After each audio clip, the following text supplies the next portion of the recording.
Bonjour à tous et bienvenue à un nouvel épisode du Fab Lab Que at Home. Alors aujourd'hui, nous allons découvrir un peu plus en profondeur le logiciel SonicPi. C'est une séquence un petit peu plus longue, elle est vraiment destinée à ceux qui ont envie d'apprendre ce logiciel un peu plus en profondeur. Je vous conseille de l'installer et d'au moins faire quelques tests. Vous allez voir, c'est vraiment très sympa. Le lien pour installer le logiciel est dans la description. Et donc SonicPi, qu'est-ce que c'est? SonicPi, c'est un logiciel pour apprendre à faire de la musique en codant ou apprendre à coder en faisant de la musique. Voilà. Vous allez écrire des lignes de code et ça va les transformer en son. Vous allez donc avoir un retour direct sur votre code au niveau auditif. Je vous propose de regarder maintenant le petit tuto que je vous ai préparé. Ciao! En fait, on va vraiment le découvrir ensemble, hein, SonicPi. Donc c'est un logiciel qui est gratuit, que vous pouvez installer sur votre ordinateur et qui va vous permettre d'apprendre à faire du code et à faire de la musique. Ou à faire du son, ça dépend. Si vous êtes un petit peu doué en musique ou pas, on va voir. Alors, une fois que vous avez installé SonicPi, vous pouvez voir qu'il y a plusieurs éléments dans le logiciel. Il y a ici en haut différents boutons qui vont vous permettre de lancer votre musique. Alors, qu'est-ce qu'il y a d'autre? Une grande zone dans laquelle vous allez mettre le code. Ici, il y a un petit viewmaster qui va vous indiquer le son que vous êtes en train de fabriquer. Il y a toute une interface d'aide qui est très bien faite, que vous pouvez également utiliser, avec les références de mots-clés, etc., les listes de synthé, de sons, d'effets spéciaux, d'échantillons que vous pouvez utiliser. Donc c'est très pratique. On va déjà commencer par faire quelque chose de tout simple. On va jouer une première note. Play 60. J'appuie sur Run. Voilà. Ma note. J'ai déjà une première fois ma note. C'est assez simple. Maintenant, je vous montre qu'est-ce qui se passe si je fais une petite faute. Je mets Play avec un E. Hop, j'ai instantanément un message d'erreur. C'est parce que je me suis trompé. J'ai fait une faute d'orthographe. Je vais remettre Play. Et voilà, ça refonctionne. Donc quand vous voyez un message d'erreur, comme vous le voyez ici en dessous, ça veut dire qu'il y a une erreur dans votre code et qu'il faut la corriger. Et parfois même, il vous explique ce que vous avez fait comme erreur. Voilà, c'est très simple. Alors maintenant, on va faire plusieurs notes, l'une à la suite de l'autre. Par exemple, comme ceci. Voilà, je fais un accord. 3 notes. Voilà. Alors, après ça, vous devez vous demander à quoi correspondent les chiffres. Alors les chiffres, ce sont des notes en notation MIDI. La notation MIDI, c'est une très ancienne notation, en tout cas dans le monde informatique. Et 60, ça représente le Do, la note centrale sur votre clavier. Maintenant, peut-être que vous avez envie d'utiliser une autre notation. Vous pouvez aussi utiliser la notation, disons, à l'anglaise. Alors, par exemple, je vais vous montrer tout de suite. Je cherche un petit peu en même temps que vous, hein. Voilà. Un Do, c'est C4. Voilà. Moi, je vais vous dire tout à fait franchement, je préfère les chiffres. C'est plus simple parce que nous, on n'utilise pas tellement la notation anglaise, hein, pour tout dire. Alors, on va refaire comme ceci. On va refaire un petit accord. Voilà. Maintenant, si on n'a pas envie que les notes se jouent en même temps, on va faire une petite pause entre chaque note. On va dormir, sleep. 1 seconde entre chaque note. Qu'est-ce que ça va faire au lieu d'avoir un accord? Voilà. Il attend entre chaque note. Maintenant, on peut changer l'attente. Je ne suis pas obligé d'attendre 1 seconde, je peux attendre un quart de seconde entre chaque note. Je peux ne pas attendre toujours la même chose non plus. Voilà. Voilà, c'est très simple. Alors on peut maintenant imaginer d'autres mélodies. par exemple. Tiou, tiou, tiou. Je pense, on va voir. Qui est plus mystérieuse. Voilà. Maintenant, si on veut faire une répétition de ceci, nous allons faire ce qu'on appelle une boucle, une live loop. Live loop, je vais lui donner un nom. Et je vais lui dire ce qui va se passer. Voilà, vous pouvez voir qu'il a automatiquement décalé tout ce qui va se mettre en boucle. Et maintenant, on peut écouter. Voilà.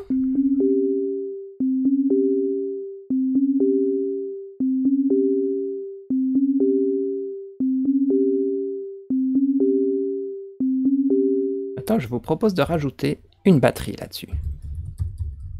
On va l'appeler drum. Et on va simplement rajouter un échantillon. Alors, un échantillon, c'est un son enregistré. Un son enregistré, c'est un petit peu différent qu'un synthétiseur. C'est un enregistrement d'un vrai instrument de musique. On va prendre donc un son de batterie. Vous voyez, je tape drum et là, il me montre déjà les différents sons de batterie qu'il a. Voilà, ça c'est une grosse caisse lourde, comme ils appellent ça. On va mettre notre grosse caisse lourde et on va attendre une seconde. Voilà. Alors, ce que je vais faire, c'est que je vais mettre en commentaire la première partie. Vous voyez, je mets ce petit symbole qui met le texte en gris et qui va en fait annuler cette partie du texte. C'est un commentaire, donc l'ordinateur ne va plus l'exécuter. C'est parti. Il y a un petit souci.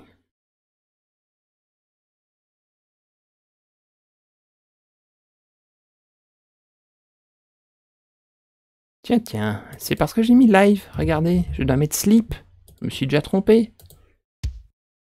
Voilà. Maintenant, ce qu'on peut faire, c'est le faire aller un peu plus vite, 2 fois plus vite. Voilà. Et on va remettre notre musique du début. Chaque fois, je rappuie sur Run, hein, vous voyez, chaque fois, pour qu'il prenne en compte mon nouveau changement. Si je veux que ce soit...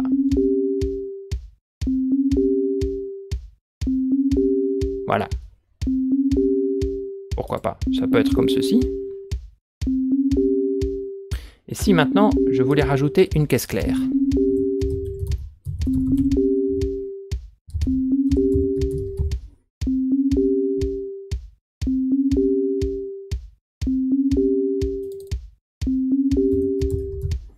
Qu'est-ce qui va se passer d'après vous?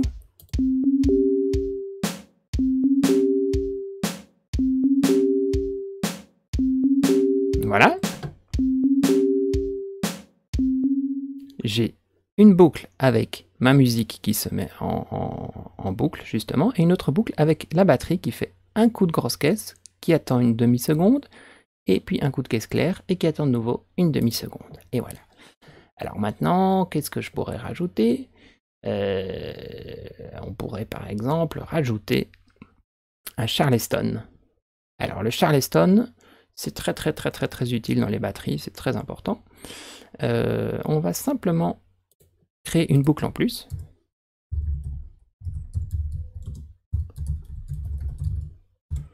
Voilà. Dans cette boucle, je vais lui faire jouer un Charleston. Alors, Charleston, où est-ce qu'il est? Ici, je dirais.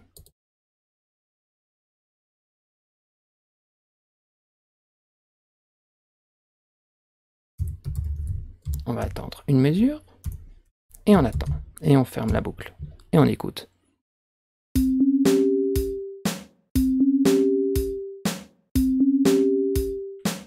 Ça fonctionne, mais mon Charleston est beaucoup trop lent.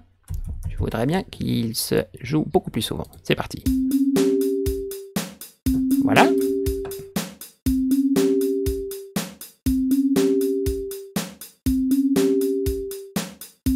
Alors on pourrait très bien avoir un Charleston un petit peu spécial comme ça, qui n'est pas en rythme classique, on va dire. Voilà. On va attendre un quart de seconde, jouer le son du Charleston fermé, attendre un quart de seconde, et puis ensuite le Charleston fermé avec le pied, et puis attendre une seconde. Qu'est-ce que ça va donner? C'est parti.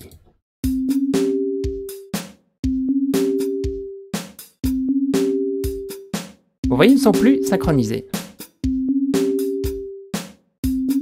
On peut faire des erreurs, hein. Donc en fait, le tuto que je suis en train de vous expliquer est en fait disponible en ligne partiellement. Donc je m'inspire d'un tuto qui est disponible en ligne, je vais vous le mettre dans les liens bien entendu. Et ce qu'il explique la personne qui a fait ce tuto, c'est qu'en fait on peut se tromper. C'est ça qui est chouette. Alors, maintenant, qu'est-ce qu'on va bien pouvoir faire? On va pouvoir rajouter une basse. Alors, je vous propose une petite ligne de basse déjà toute faite. On va tout de suite le tester. Je vais enlever certaines choses. Je vais enlever ceci.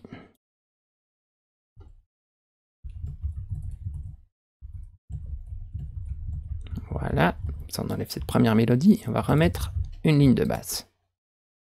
Je vous la colle directement. C'est parti.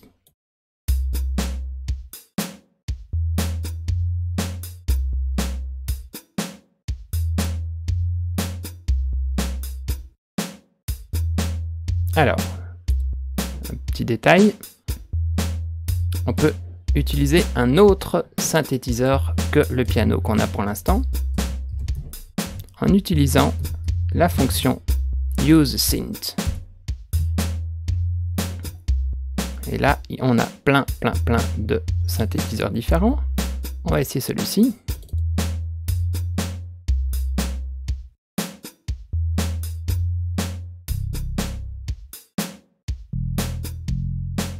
Voilà.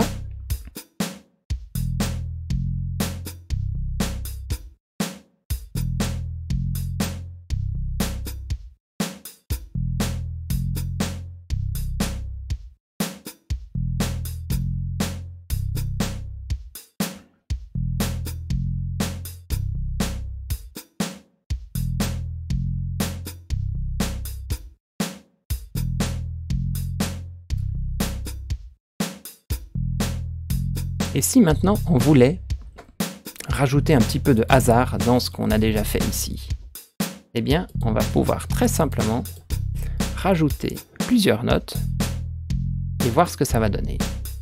Je vous montre tout de suite. On prend une note,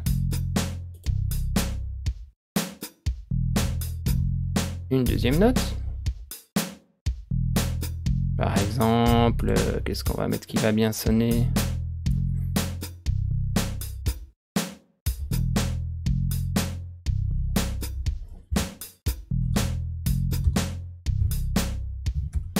Voilà.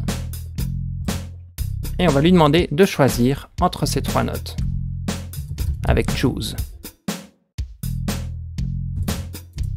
Qu'est-ce que ça va donner? C'est parti.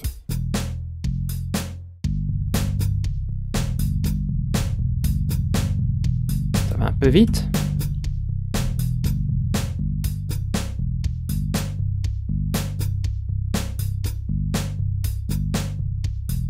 Voilà, il choisit au hasard des notes. On peut également lui demander de jouer des accords sans qu'on ait besoin nous-mêmes de connaître la musique. Regardez bien, je vais lui dire de jouer un accord en Do majeur.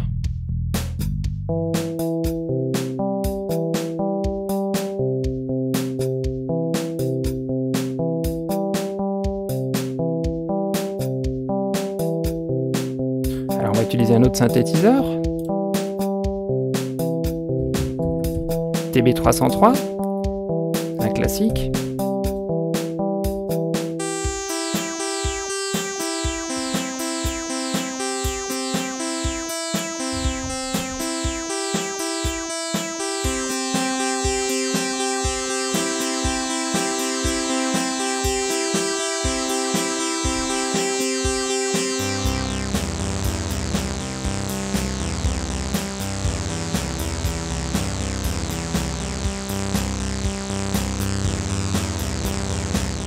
Alors vous voyez là, le problème, c'est qu'on a un son qui dure trop longtemps. Alors ce qu'on peut faire, c'est diminuer la durée du son avec la fonction release. La fonction release, elle nous indique le temps que doit durer le son. C'est parti.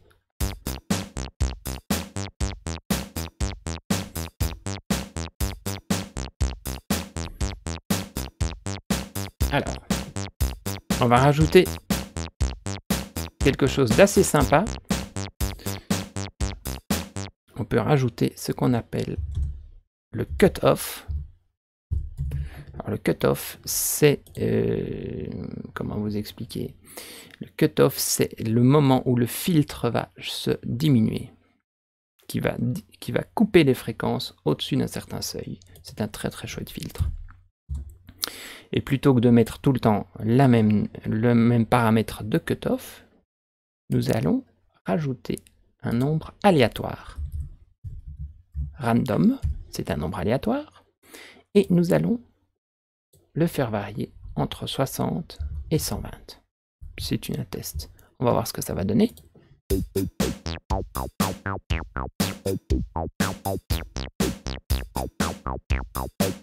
Voilà, moi je trouve ça pas mal. Alors la batterie, je trouve qu'elle est un petit peu trop lente. On va la faire aller 2 fois plus vite. Non.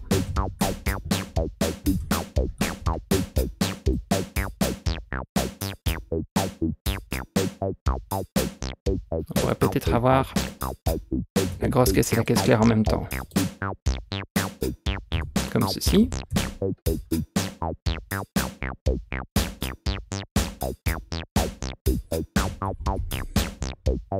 Un truc plus carré.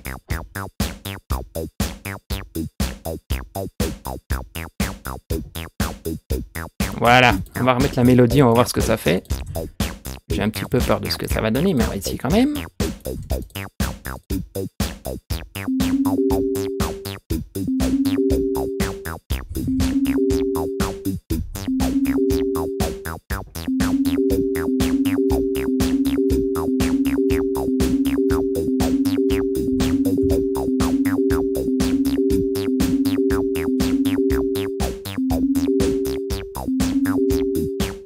C'est pas très beau. On va couper, c'est pas grave. Voilà, voilà. Et voilà.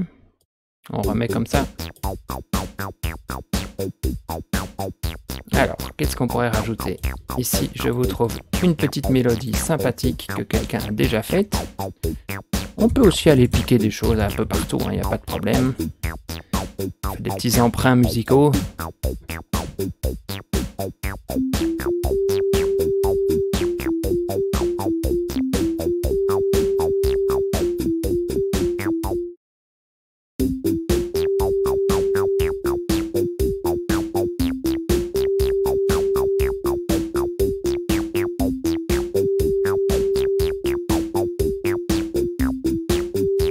Voilà.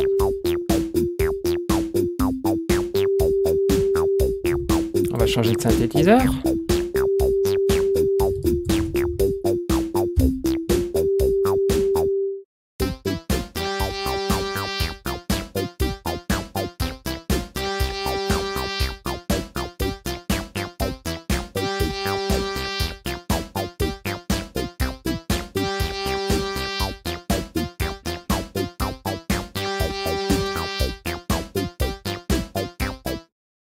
Alors, je vous propose une dernière chose.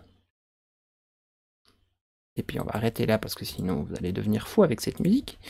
On va rajouter des effets sur les sons. Le plus important des effets qu'on peut rajouter, c'est de la reverb. On va voir si on peut mettre de la reverb sur tout. Je pense que oui. Voilà. Mais de la reverb sur tout. On va voir ce que ça va donner. Écoutez bien.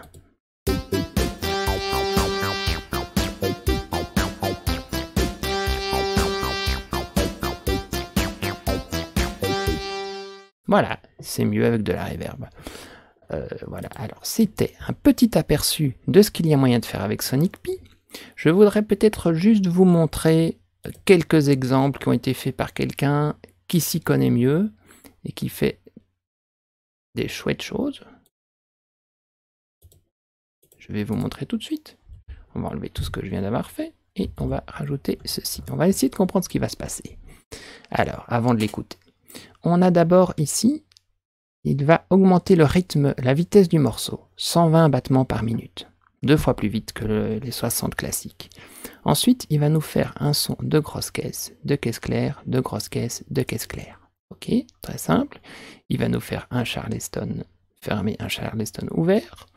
Et puis, il va nous jouer une mélodie plutôt grave de basse, plutôt une ligne de basse, et enfin une mélodie. On y va, c'est parti.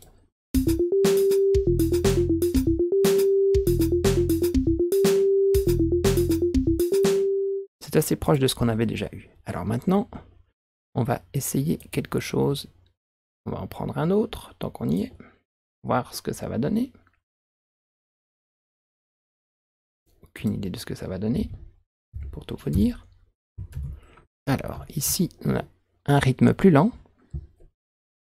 On a des sons de batterie, mais un petit peu à l'ancienne. Une TR-808, c'est une boîte à rythme très ancienne, qui est très connue. Vous allez sûrement reconnaître le son, elle est encore beaucoup utilisée. Ici, nous allons avoir un petit beat préenregistré, sample, un enregistrement. Et puis, nous allons avoir des sons de guitare. Et ici, écoutez, je n'en ai aucune idée, on va écouter.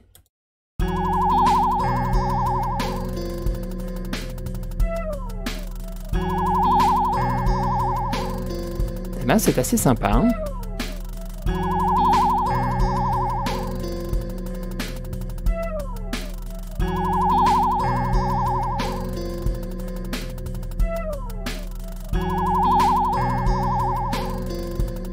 Regardez ici, on entend le Charleston.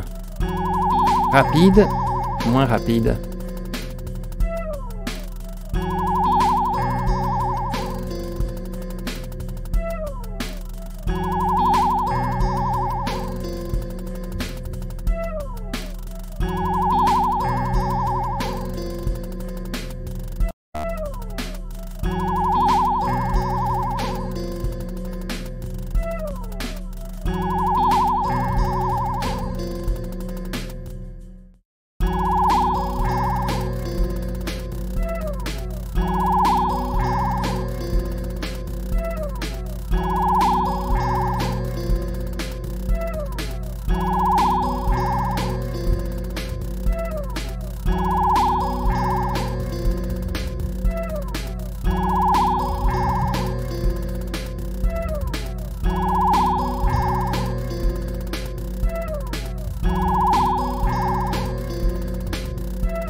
Et voilà, je vais vous laisser là-dessus. Je pense que vous avez un bon aperçu de ce qu'il y a moyen de faire avec Sonic Pi.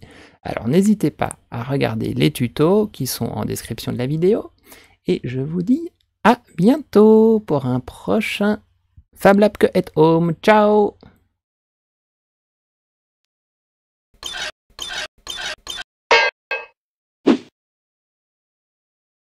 Juste quand même, juste pour vous dire, ceux qui sont restés jusqu'ici, eh ben, félicitations, hein. C'était un petit peu long, mais vous voyez, avec Sonic Pi, il y a vraiment moyen de faire plein de choses, donc si jamais vous êtes parvenu à faire quelque chose que vous trouvez qui sonne bien, ou que vous avez envie de partager, n'hésitez pas à nous l'envoyer. Voilà, ciao, maintenant c'est pour du vrai. À bientôt pour un prochain FabLab at Home.